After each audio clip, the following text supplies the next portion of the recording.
अब हम लोग कुछ लघु उत्तरीय प्रश्नों का अध्ययन इस अध्याय में करेंगे।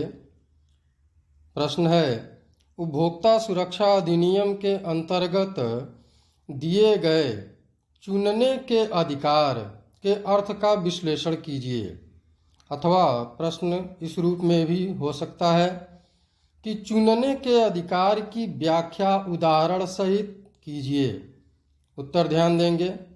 चुनने का अधिकार, राइट ऑफ चूज, उपभोक्ताओं को शोषण से बचाने के लिए उन्हें उपभोक्ता सुरक्षा अधिनियम के अंतर्गत अनेक अधिकार दिए गए हैं, जिनमें से चुनने का अधिकार भी एक महत्वपूर्ण अधिकार है। इस अधिकार ने उपभोक्ताओं को यह छूट दे रखी है कि वे अपने पसंद की चीज़ें चुन सकते हैं। जहां उन्हें कोई चीज़ वाजिब मूल्यों पर और ऊंचे स्तर की मिलती है, वे ले सकते हैं और उसके ठीक मूल्य के लिए विक्रेता पर दबाव भी डाल सकते हैं। कोई भी दुकानदार उन पर कोई भी दबाव नहीं डाल सकता। उदाहरण के तौर पर, एक उपभोक्ता केवल टूथपेस्ट चाहता है, परंतु विक्रेता दबाव डालता है कि उसे टूथपेस्ट तब ही मिल सकती है जब तक उसके साथ टूथब्रश भी खरीदे। परंतु विक्रेता ऐसा कोई भी दबाव नहीं डाल सकता। ऐसा अधिकार उसे यानी उपभोक्ता को चुनने के अधिकार द्वारा उपलब्ध कराया गया है।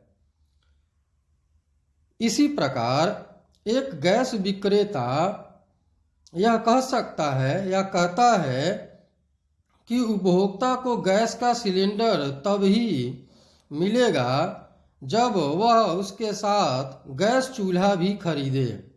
परंतु चुनाव के अधिकार के अंतर्गत कोई भी उपभोक्ता गैस का चूल्हा लेने से इनकार कर सकता है। इस प्रकार चुनने के अधिकार ने उपभोक्ता को दुकानदारों और विक्रेताओं के शोषण से बचाने में काफ़ी सहायता की है।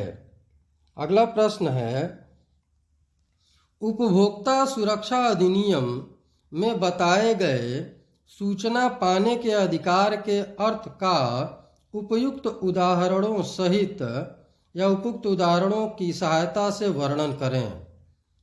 इसका उत्तर होगा, सूचना प्राप्त करने का अधिकार, राइट टू बी इन्फॉर्म्ड, विक्रेताओं और निर्माताओं के शोषण से बचाने के लिए उपभोक्ताओं को सूचना प्राप्त करने का अधिकार दिया गया है।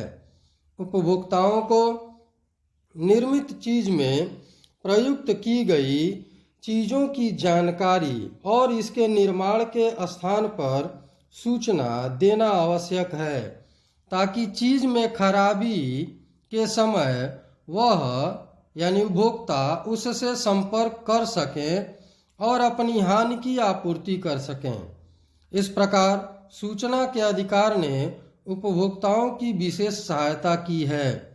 इस संबंध में कई उदाहरण दिए जा सकते हैं, जैसे उत्पादककर्ता को हमारे द्वारा खरीदी जाने वाली वस्तुओं या दवाइयों पर आवश्यक जानकारी प्रदर्शित करनी चाहिए, क्योंकि उपभोक्ता को सूचना का अधिकार होता है।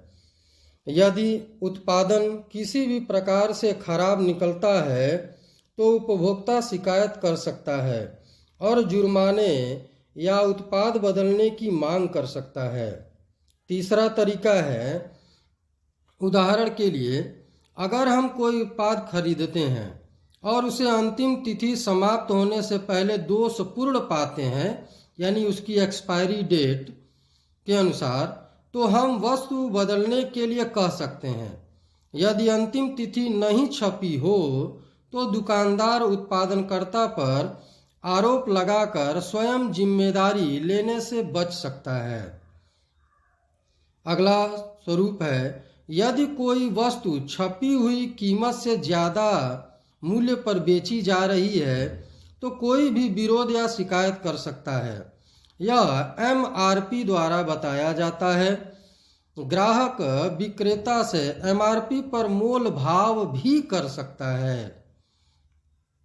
अगला रूप है अक्टूबर 2005 में भारत सरकार ने RTI या सूचना का अधिकार कानून के रूप में जाना और लागू किया, जो अपने नागरिकों को सरकारी विभागों के कार्यों के बारे में सभी जानकारी प्रदान करता है। अगला प्रश्न है कोपरा यानी कंज्यूमर प्रोटेक्शन एक्ट पर संक्षिप्त टिप्पणी लिखिए। उत्तर, सन 1986 में भारत सरकार द्वारा उपभोक्ताओं को शोषण से सुरक्षा या शोषण से बचाने के लिए एक बड़ा कदम उठाया गया।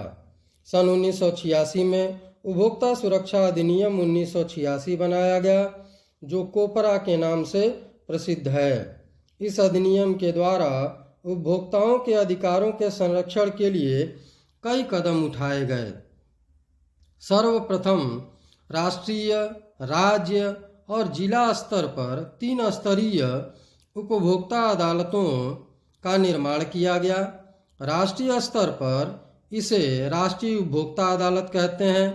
राज्य स्तर पर इसे राज्य उद्योग तथा जिला स्तर पर इसे जिला मंच कहा जाता है।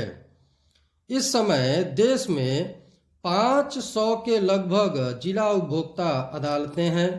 इन उपभोक्ता अदालतों का काम तेजी से हो, इसके लिए 1986 के उपभोक्ता संरक्षण अधिनियम को 1991 और 1993 में संशोधन करके कानून को और कड़ा बनाया गया है, ताकि उपभोक्ताओं की शिकायतों का जल्दी से और बेहतर तरीके से निपटारा हो सके।